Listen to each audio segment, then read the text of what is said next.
O, nahilig na siyang uminom ng tubig dahil dito sa kanyang sippy cup. Ito, ayan. O, kahit hindi ko pinapainom, basta gusto niyang uminom ng tubig, kukunin niya ito. Tapos iinom siya mag-isa. Galing naman. Patingin.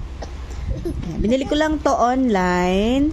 Makikita ninyo, ito ay 250 ml. Madaming kulay na available. Pwede kayo mamili kung pink, pang girl, tapos ito naman blue para kay Sky. Kung nagsusolid food na yung mga babies ninyo, ayan, ibili nyo na ng ganito para matuto silang uminom.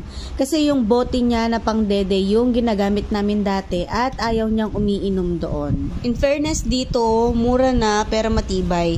Ilang beses nang nahulog ni Sky to. Tinatapon niya dito sa kama namin. Ayan yung pens namin, tapos itatapon niya. Pero hindi naman siya nababasag or nasisira. Ganito lang. Ayan. Isasara lang natin. Diba? Safe na yung water ni Sky or ng mga babies natin. Check out na. Ilalagay ko sa comment section yung link at sa yellow basket.